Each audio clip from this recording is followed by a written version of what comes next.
America से Lawrence Bishnoi और रोहित गोदारा गिरोह के बीच बड़े गैंगवार का दावा किया जा रहा है। सोशल मीडिया प्लेटफॉर्म एक्स पर रोहित गोदारा नाम की आईडी से की गई एक पोस्ट में कहा गया कि अमेरिका के कैलिफोर्निया में लॉरेंस बिश्नोई गैंग के करीबी एक शख्स हरी बॉक्सर पर अंधाधुंध गोलीबारी की गई है। हालांकि इस गोलीबारी में शख्स के मारे जाने का दावा किया जा रहा है, लेकिन हरी बॉक्सर के बचने की भी बात कही जा रही है। एनडीटीवी इंडिया की रिपोर्ट की माने तो अमेरिका के कैलिफोर्निया में लॉरेंस बिश्नोई गैंग के शूटर हरी बॉक्सर उर्फ हरिया पर उस समय अंधाधुंध गोलीबारी की गई जब वह दो लोगों के साथ कार में कहीं पर जा रहा था।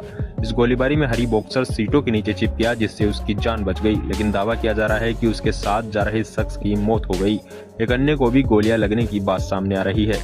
एक्स पर रोहित गोदारा नाम की एक आईडी से की गई एक पोस्ट में ये दावा किया गया कि अमेरिका कैलिफोर्निया में हरी बॉक्सर पर हुई गोलीबारी उसके गिरोह ने करवाई है। इसमें हरी बॉक्सर के साथ मौके पर ही एक शख्स की मौत हो गई। एक को गोली लगी है जो अस्पताल में भर्ती है। हरी बॉक्सर की सीट के नीचे छिपकर खुद को जान बचाने की बात भी सामने आ रही है। पोस्ट में कहा गया कि हाईवे 41 के बीच में बॉक्सर अपने साथी को बेहोशी की हालत में छोड़कर भाग गया। रोहित गोदारा नाम की आईडी में आगे लिखी गई पोस्ट में कहा गया कि हरी बॉक्सर धरती के किसी भी कोने में छिप जाए, इसको नहीं छोड़ा जाएगा। वह लॉरेंस बिश्नोई को अपना बाप मानकर हमारे खिलाफ बोल रहा था। हमारे सामने उसकी कोई औकात नहीं है। पोस्ट में दावा किया गया कि जिसके ये गुर्गे आइडल समझते हैं, वो धरती का सबसे बड़ा गद्दार है।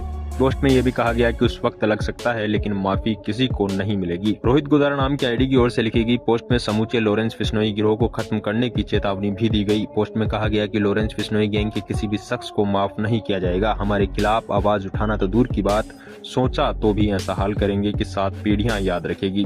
धमकी में आगे कहा गया कि समय रहते सुधर जाओ, वरना अर्थी तैयार मिलेगी। लॉरेंस बिश्नोई और रोहित गोदारा पूरी तरह फ्रंट पर खेलते हुए नजर आ रहे हैं। लॉरेंस बिश्नोई इससे पहले रोहित गोदारा के द्वारा की गई पोस्ट में लॉरेंस बिश्नोई को गद्दार तक कह दिया गया। फिर से एक्स पर की गई पोस्ट में रोहित गोदारा नाम की आईडी से साफ तौर पर लॉरेंस बिश्नोई गिरोह को खुली चुनौती देते हुए ये बातें लिखी गई हैं। आप इस मामले में क्या सोचते हैं? कमेंट सेक्शन में हमें जरूर बताइए। क्या लॉरेंस बिश्नोई को खत्म करना जरूरी है, या क्या लॉरेंस बिश्नोई को रोहित गोदारा खत्म कर सकता है?